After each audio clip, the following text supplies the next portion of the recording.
Foundation. I was previously with Polkadot and also with Kilt and Identity Protocol before that, and then working in Consensus, which is an incubator in New York City for Ethereum. So I've had a little bit of cross-chain experience. Today I want to talk about impact across borders, a couple instances that we're doing at Algorand across private and public sector, and it's a very nice follow-on to what you heard earlier today.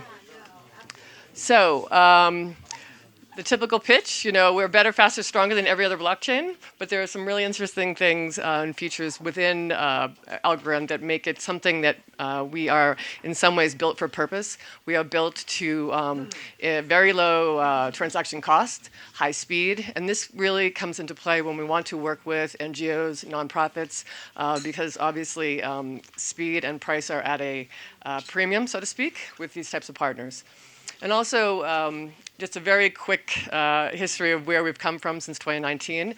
But what I want to stress here is not so much the technology, but what it is building a basis for. So it is building a basis for digital identity. It's building a basis for the unbanked. It's building a basis for ways to use blockchain in a meaningful way. We spend a lot of time in this space talking about adoption. How are we going to drive adoption? How are we going to drive mainstream awareness? How are we going to get developers to develop on our chain versus others? How are we going to collaborate with other chains? How we will be interoperable. But what I'd like to see a lot more of is discussion about meaningful adoption. Where is it going to move the needle for people who actually, maybe it's very important to them, don't have a credit card, they're not, don't have a digital identity in the way that we expect. And so these things that we take for granted with our own financial markets, our own financial services, really don't come into play. So, because we describe Algorand as performant, as accessible, as decentralized, again, these things play really well into impact use cases. And we've got more and more around the world. We have a dedicated team in Nigeria. We've got APAC very active. We've got Afghanistan that I'll talk about a little bit later, a short project. We've got, of course, Europe's in the room here with one of our community leads there. And it's really important that we share learnings across regions. Some of the problems are similar. Some of them are really cultural specific. But overall, we're trying to use the learnings from each of our blockchain experience and specifically for Algorand to move into new use cases. I wanted to talk a minute about identity. I'm surprised actually at Davos there hasn't been more discussion about identity. To me, it is absolutely a foundational layer of blockchain. Anything can have an identity, and just to give identity 101, your digital identity is actually two things. People think their identity is your card in your wallet. It's not. It is actually made up of two things, your identifier and your credentials. Your credentials are anything, it could be your passport, it could be your university diploma, it could be the proof that you live somewhere and that there was a disaster there, that you would show that in order to secure disaster relief. So the second part of this is your identifier. Your identifier is basically like a digital footprint. It can be a fingerprint, it can be your face. It are these things that are basically yours and yours alone, can't be changed, they're not owned by a government. So those two pieces, when you think about them, we are all here with many credentials, some better than others, potentially, or at a different level, let's say, not better. And we are very accustomed to, showing our passports. But many, many, many, of course, we know the story, don't have access to information. And if you don't have access to data, your own data, if you do not have access to your own origin story, and it makes it very, very difficult to secure any type of social services, government services. And the other little catchphrase you'll see is DID. So a DID is a decentralized identifier, digital fingerprint. And again, that's where your crypto wallet comes in, where you can make one and add credentials to that. But again, this is all very complex technology. Not a lot of people have used a wallet. Of course, this room is a little bit different, but that process is actually a huge obstacle to impact efforts worldwide. That you have the mainstream consumer is not used to setting up a digital wallet, saving a seed phrase.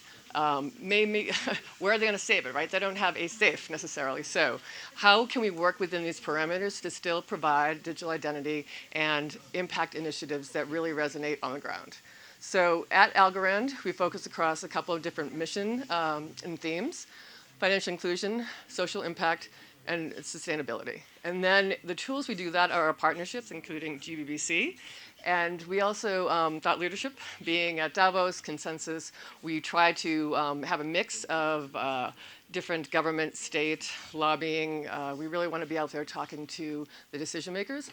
And also we want to be talking to the different communities. You heard earlier about how long it takes. The only thing that takes longer than a government deal, I think, is an enterprise deal.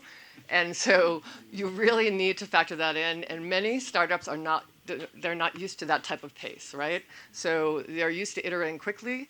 And so when you have that mix of innovation and then the patience needed to work with government, to work with enterprise, which will really achieve the real scale we need to see, and also really achieve the impact. So thought leadership, getting out there and talking to all those players, and then of course investment, which we do through different ways. We also work with a lot of accelerators, some of which are on the promenade right now. So what we've done in 2023. Really recently, we were in New Delhi in India. We had our first Impact Summit. It was amazing. I've only been at Algorand a few months, and it was amazing to see the energy. Sandra, you were there, and you were kind enough to invite us to speak here because we were talking about all of the impact study we've done.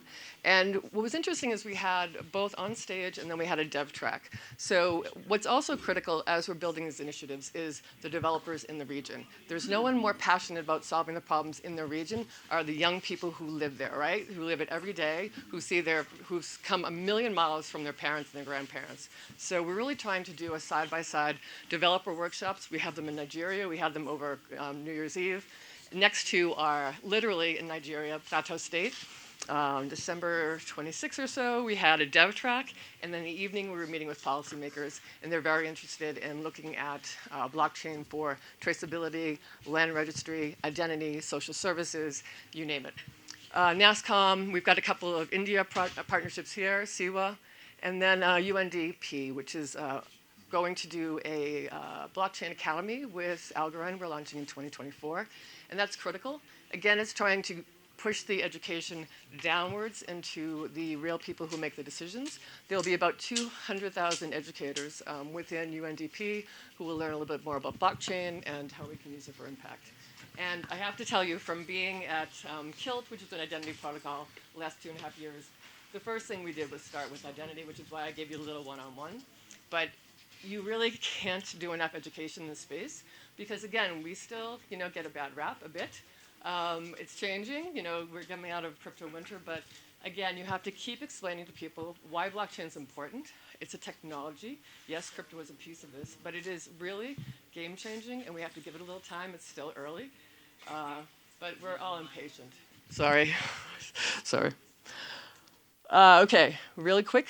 We've got a couple specifics for you. We've got Algorand token, which is interesting. Again, we want to talk about the layers that come into play with these things. We've got Algorand token is interesting in that with the token, you are tokenizing commodities, but they can also exchange the token and use it for buying commercial products, maybe even using it for a loan. So that, again, we don't want to, we really want to support teams in our ecosystem that attack these problems from a couple of different areas. And again, it's getting things like micro-lending down to the very layers where people don't have access to it. They might not have access to a local bank. And so how do we free up that capital for them? And that access too. And the education again. Quantum Temple is a really interesting case study. When you think about luxury travel and more people are trying to vary what they do, vary their footprint when they travel. So with Quantum Temple, the founders have taken a very interesting perspective. They come from tech, they come from the travel industry, and they are, from the very formation of this organization, looking at ways to preserve the ancestral communities, preserve the history, whether that's through NFTs, letting people invest, and letting people actually participate in the decisions they make. I think we heard that also earlier today. Every decision you make, every decision in your consumption cycle affects and really can cause an impact. And also, it is a way for these local communities. If anyone has traveled to beautiful islands, sometimes that is one or two of the revenue streams they have, right? And as we have more and more climate change, and we have more and more impact that way, it's getting more and more difficult to create sustainable economies that way. So this is a way in a longer term vision that these communities can actually create businesses, create something sustainable, and actually learn about blockchain in a way that's very, very relevant to them. And again, more and more you'll see more the crossover between sustainability and climate. And sustainability is, of course, if you look at things like registries, right? As I said before, anything can have an identity. So a tree can have an identity, right? So when you think about assigning a decentralized identifier, assigning a DID to different properties, to what you're working with, smart meters, we can talk about, actually, that's a nice lead into Eureka. They are working in Mongolia. And it's a national carbon registry that is really helping families move from coal to solar. So when you think about, again, many different angles to this program that impact the lives of families, right down to the children. And so for coal to solar, they are burning trash, tires to stay warm. And so what Eureka has done is actually help move solar and electric in and coal out of these households, and actually let the communities participate in actually earning money, tokens. And again, it is it's a fascinating, really, I would recommend checking it out. It's very unique, but very transportable in that this is a model that we really want to think about. How do you have the communities participate in these impact projects in a way that is actually setting up a basis for future knowledge, future tooling, and also just, it's not a one-time aid, it is something that would grow over time, in a lifetime, really. And whole chain. So whole chain traceability is certainly one of the things that's easier to understand in supply chain within blockchain. But when you look at whole chain, again, you look at the local level. They have local fishermen, fisherwomen, local industry, really able to build their own businesses, able to create trust through blockchain, able to use registries, aquaculture, and so they're really doing traceability at scale.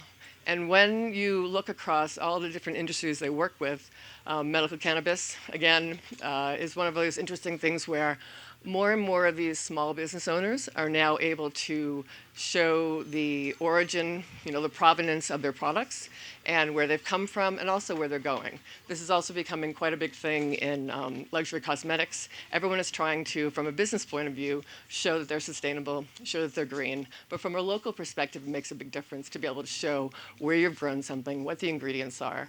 And so it's slowly, I think, trickling up towards the bigger companies and the bigger blue chip companies, showing that value. And also just really, it's becoming literally farm to table. So wanted to do a quick spotlight on Hisab Pay, which is one of our Afghanistan projects. We're going to show a video, we're going to try. It's a quick video. I thought it would be nice to actually add a little flavor to the video. And also, it really helps you understand what the feeling is here. One more? Okay.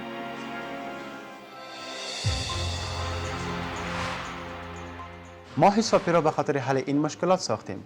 ما با حسابی پول الکترونیکی ارزان، سریع و قابل اعتماد را به افغانستان آوردیم. شما می توانید پول الکترونیکی را به شماره‌های تلفن دیگر ارسال کنید، کردیت موبایل خریداری کنید، بل برق و سایر بل‌های خویش را پرداخت نمایید، مواد غذایی مورد نیاز خویش را بخرید، از دوستان و اعضای خانوادگیتان در کشورهای دیگر پول دریافت کنید. وضعیت پیسه خراب است. بسیار کم مردم در بانک حساب داره به خاطر که بانک جنجالای زیادی داره. اگر شما میخواین که در بانک پول اضافه کنین یا پول بگیرین، شما مجبور هستین که در لاین منتظر باشین و همچنان اگر شما میخواین که پول برداشت کنین، بانک محدودیت هم داره. We built Hisab Pay to solve these deep challenges in places without internet or phone coverage, for those without smartphones or even proper ID. Just a bit of flavor. A couple things that I want to point out. the amount of time it takes for some of these processes. You hear about women and young girls especially walking, part of a day to collect water because I can't go to school. You hear, sorry. Okay, I should have it wrapped to my wrist here.